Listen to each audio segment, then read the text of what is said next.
the materials you will need: a pencil, watercolor paper, watercolor paints, a little palette, some brushes, and a thing of water. Next, draw the desired face shape and put a vertical line down the middle and a horizontal line down the other middle, and then try and make them as perpendicular as possible, and that'll give us a basic outline for the facial features. Next, draw a line right in the middle of this section, line in the middle of this section, the eye width in between the two eyes. So I sketched in the basic outlines of the eyes, the nose, the lips, and the eyebrows, just where they're gonna be. Next, I added the ears and the neck, and then I changed the nose, added a hairline, erased the crosshairs, just taking a little bit of yellow, a little bit of green, a little red, and I'm mixing it together. I'm just kind of testing it out, and I wet the sheet with my brush already, so it's wet on wet. Blend it out and see if I like it or not. So I decided to add a little bit more red, and it created this color, which is the one I'm going to do all over his face. So I'm just getting the brush wet with kind of clean water and putting it all over the area that I want to be this color, starting in the edges so that the darker parts go in the edges, and then just kind of blending it all over his face. So when you need to add a shadow, take the same color and just put it on top, and it'll layer it and make it a really nice smooth shadow that blends in really easily. So now for super tiny shading details, I'm taking a darker brown and I'm placing it directly on where, like, the lines, very basically blending it out with water, just water. Blending it this way so that the light is coming from this way and there's more shadows on this side than on this side. A little squiggle in there. And then I can also do this with the eyebrows.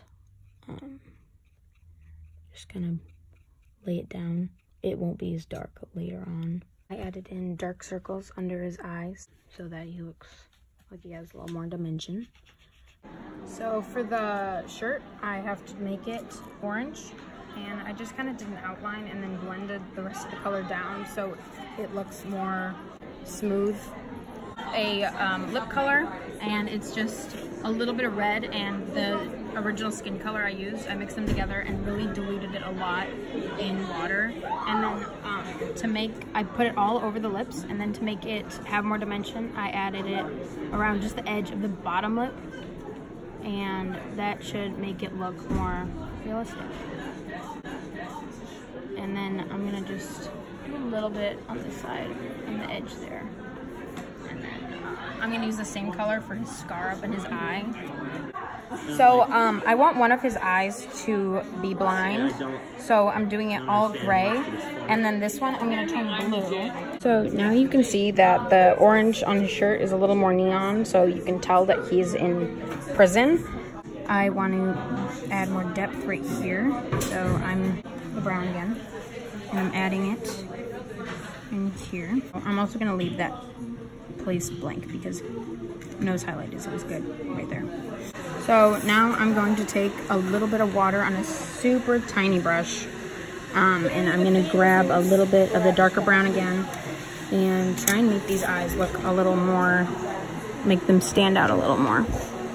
So just go out on the bottom with the little brush and go up here, same on this eye, just a little bit, grabbing the black,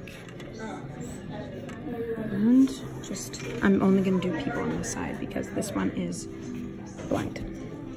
So just draw a little circle right in the middle. I like to have a little bit of white showing through, so there's a little highlight. And I'm also going to mix the black with the blue a little bit on the outside of the eye, and then also the line or two there, so it looks like he's got actual eyes. And that'll blend out so it's not as harsh. And then I might gonna add a highlight of white right here. Maybe on this side too, just because it's not, yeah. His hair, I decided to do a kind of a darker purple color for his hair. And he's got a buzz cut. So I'm just gonna outline it and then fill it in so that it looks, we'll see how it looks. A little bit like the purple over here. We're gonna see what happens. Texture onto this, so I'm using the brush. Just kind of gotta stab it. That's what I'm doing. You can do something completely different if you want. If you don't want to ruin your brush, I add a little bit of stubble. Kind of thing going on. Add a little line here. Give him some frown lines. He's pissed. And keep a bow kind of thing going. His collarbone here. So, brushes. I'm taking the small brush again. Getting in some black. And pull it. You can also just take the color. I put the black here already. And that gives you a little lash. But a little. Bring it down. And do it over. So I put a shadow just by taking a light gray, put it in the background just around the very edge there. And then I added a little earring and a teardrop, and I'm going to add more tattoos to his face. I'm going to do it with pencil first. I'm going to decide. I probably want it right here. So, pencil. I'm going to take my tiny brush again, or a Sharpie, but just draw on top of the pencil.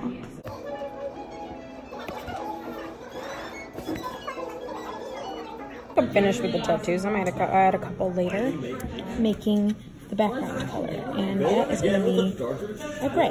I'm going to start in at the bottom here so that it blends out and it can just kind of look really smooth. So when you get to the shadow, I realized I probably should have done the shadow after.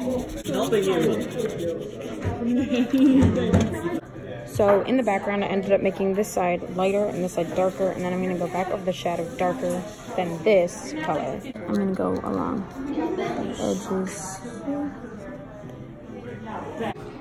It doesn't look much like a shadow. If you can learn from my mistakes, then try and just make it a straight along instead of really blended, because I think that's what makes it look really weird. So I just added a couple lines on the side to make it like the height measurement for the background, and that's the finished product.